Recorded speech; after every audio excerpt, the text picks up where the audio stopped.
സൂറത്തുന്നൂർ 32 ആയത്തുകൾ ഇതുവരെയായി നമ്മൾ വിശദീകരിച്ചു കഴിഞ്ഞിരിക്കുന്നു. 33-ാമത്തെ ആയത്തിലേക്കാണ് നമ്മൾ ഇനി വിവരണം കടന്നു പോകുന്നത്. അല്ലാഹു സുബ്ഹാനഹു വ തആല ഈ ആയത്തിലൂടെ വഅൻകിഹുൽ അയാമ മിൻകും വസ്സാലിഹീന മിൻ ഇബാദികും വഇമാഇകും. അൻകഹ എന്ന് പറഞ്ഞാൽ വിവാഹം ചെയ്തു കൊടുത്തു എന്നാണ്. നകഹ വിവാഹം ചെയ്തു, അൻകഹ വിവാഹം ചെയ്യിപ്പിച്ചു അല്ലെങ്കിൽ വിവാഹം ചെയ്തു കൊടുത്തു. അതിൻ്റെ കൽപ്പനാക്രിയയാണ് വ അൻകിഹു. അൻകഹ യുൻകിഹു മുദാരിഅ്. അതിൻ്റെ അംർ ഫിഅലാണ്, കൽപ്പനാക്രിയയാണ് അൻകിഹ്, നീ വിവാഹം കഴിപ്പിക്കുക. വ അൻകിഹു, നിങ്ങൾ വിവാഹം കഴിച്ചു കൊടുക്കുവീൻ, നിങ്ങൾ വിവാഹം കഴിച്ചു കൊടുക്കുവീൻ. അൽ അയാമ മിൻകും, നിങ്ങളിൽ നിന്നുള്ള ഇണകളില്ലാത്തവർക്ക്, നിങ്ങളിൽ നിന്നും ഇണകളില്ലാത്തവർക്ക് നിങ്ങൾ വിവാഹം കഴിച്ചു കൊടുക്കുവീൻ. ഇവിടെ വായനയിൽ വളരെ ശ്രദ്ധിക്കേണ്ടതുണ്ട്. പല ആളുകളും പലപ്പോഴും അബദ്ധം വായനയുടെ കാര്യത്തിൽ സംഭവിക്കുന്ന ഒരു ഭാഗമാണിത്. വ അൻകിഹു എന്ന് അലിഫിന്മേൽ ഹംസ ശ്രദ്ധിക്കാതെ വൻകഹു എന്ന് വായിക്കുന്ന ആളുകളെ നമുക്ക് കാണുവാൻ സാധിക്കും. അപ്പോൾ അർത്ഥം ആകെ മാറുകയാണ് ചെയ്യുക. അൻകിഹു എന്ന് പറയുമ്പോൾ നിങ്ങൾ വിവാഹം കഴിച്ചു കൊടുക്കുവീൻ എന്നാണ് കൽപ്പനയെങ്കിൽ, വൻകഹു എന്ന് വായിച്ചാലോ നിങ്ങൾ വിവാഹം കഴിക്കുവീൻ എന്നായി. ശുദ്ധ ഖുർആൻ ഉദ്ദേശിക്കുന്ന അർത്ഥം ആകെ തകിടം മറിയുന്ന വായനയാണത്.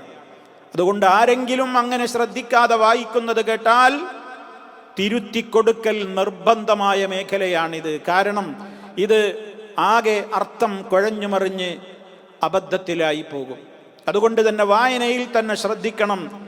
വ അൻകിഹുൽ അയാമ മിൻകും, നിങ്ങളിൽ നിന്നും അവിവാഹിതർക്ക്, ഇണകളില്ലാത്തവർക്ക് നിങ്ങൾ വിവാഹം കഴിച്ചു കൊടുക്കുവീൻ.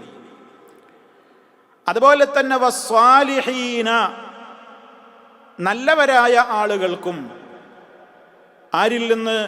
മിൻ ഇബാദിക്കും, നിങ്ങളുടെ ഭൃത്യന്മാരിൽ നിന്ന്, അടിമകളിൽ നിന്ന്. വ ഇമാഇക്കും, അതുപോലെ തന്നെ നിങ്ങളുടെ അടിമ സ്ത്രീകളിൽ നിന്നും, നിങ്ങളുടെ അടിമകളായ പുരുഷന്മാരിൽ നിന്നും അതുപോലെ തന്നെ അടിമകളായ സ്ത്രീകളിൽ നിന്നും നല്ലവരായ ആളുകൾക്ക്, നിങ്ങളുടെ ആ അടിമകളിൽ നിന്നും അടിമ സ്ത്രീകളിൽ നിന്നുമുള്ള നല്ല ആളുകൾക്കും നിങ്ങൾ വിവാഹം ചെയ്തു കൊടുക്കുവീൻ.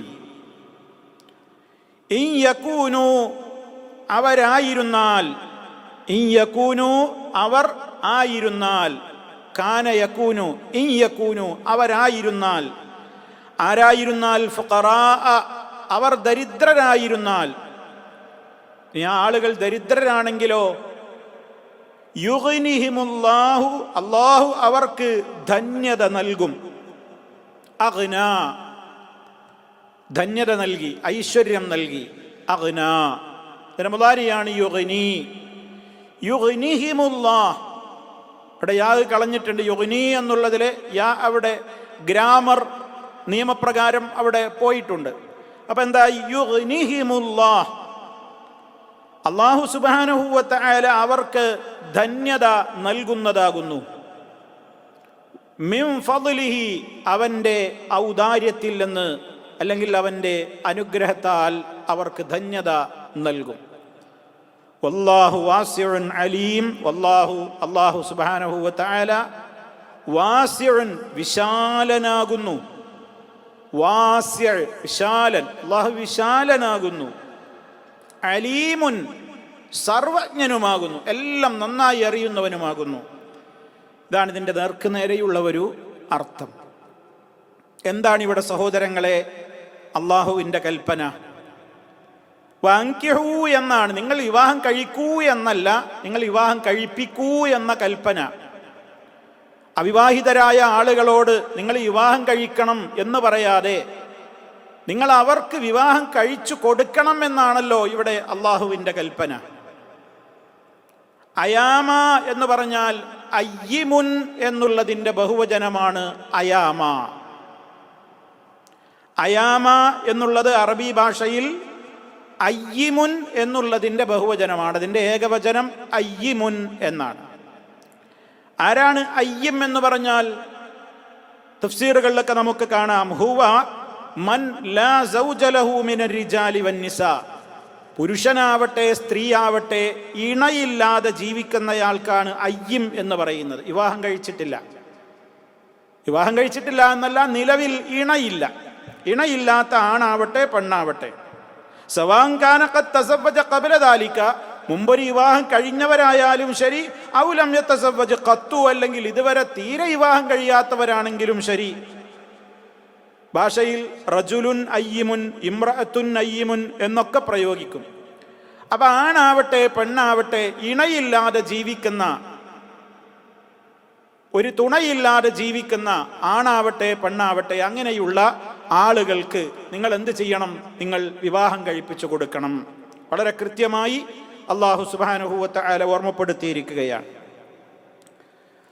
അപ്പം നിങ്ങളുടെ കൂട്ടത്തിൽ നിന്ന്, നിങ്ങളിൽ നിന്ന്, ആ മിൻകും എന്ന പ്രയോഗം അത് വിശ്വാസികളായ മുസ്ലിമീങ്ങളായ ആളുകളോടുള്ള, ആ മുസ്ലിമീങ്ങളിൽപ്പെട്ട ആളുകൾക്കാണ് നമ്മൾ അങ്ങനെ വിവാഹം കഴിപ്പിച്ചു കൊടുക്കേണ്ടുന്ന ഉത്തരവാദിത്തമുള്ളത്.